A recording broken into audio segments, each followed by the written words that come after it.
এক ভাই আমাকে বলছে যে তার একটা মুদিখানার দোকান আছে, তার দোকানটা কিন্তু চলে না। আমি যে পদ্ধতিটা বলবো, সেই পদ্ধতিটা আশা করি কাজ করবে। যেহেতু অনেক ব্যক্তির কাজ করেছে, অনেক ব্যক্তির কাজ হয়েছে। এবার আপনার ইচ্ছা, যদি আপনার ভালো লাগে আপনি করবেন, না ভাল লাগলে আপনি করবেন না। সেটা আপনার ব্যক্তিগত ব্যাপার। কিন্তু কাজ করলে কাজ হয়। তো কী করতে হবে এটা সকলের জন্যে বলছি।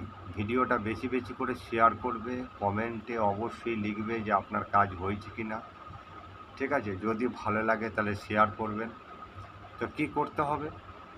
যে কোনো শনিবার বা মঙ্গলবার চান টান করে পবিত্র হয়ে যেই কালী মায়ের মন্দিরে পাঁটা বলি হয়, সেইখান থেকে একটুখানি সিঁদুর, মায়ের স্মৃতি থেকে একটুখানি সিঁদুর, একটু কুমকুম, একটু চামেলি তেল দিয়ে ওইটাকে ভালো করে পাইল করবে।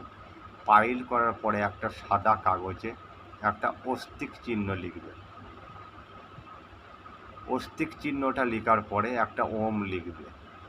তার নিচে আবার একটা অস্তিক চিহ্ন, আবার একটা ওম লেখার পরে এইটা যে দোকানটা চলছে না তার মেন দরজার ওপরে এটাকে চিপকে দেবে। ডেলি ধূপ আর গুগলের ধূপ আর গুগলের ধুনো অবশ্যই কিন্তু দিতে হবে।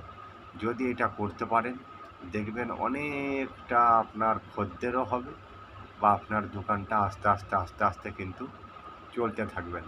করে দেখেন, এইটাতে কোনো লোকসান নাই, এটাতে আপনার টাকা খরচা হবে না, এটাতে আপনার কোনো ক্ষতিও হবে না। আপনি একবার করে দেখতে পারেন যে হ্যাঁ, এইটা করে আমার ফল হয়েছে কি না। যেহেতু দোকান চালাবার মালিক আমি নই, আমি খালি সামান্য একটা পদ্ধতি আপনাকে বলে দিলাম। অনেক ব্যক্তি করেছে, অনেক ব্যক্তির হয়েছে। তাই ভাবলাম যে ভাই যেখানে আমাকে বলেছে তাহলে অবশ্যই এই টিপসটা দেওয়া হোক, সকলেই করুক। সকলে করলে যদি ভালো হয়। আপনি ভালো থাকবেন, সুস্থ থাকবেন। সকলকে ভিডিওটা বেশি বেশি শেয়ার করবেন আর কমেন্ট করতে অবশ্যই ভুলবেন না।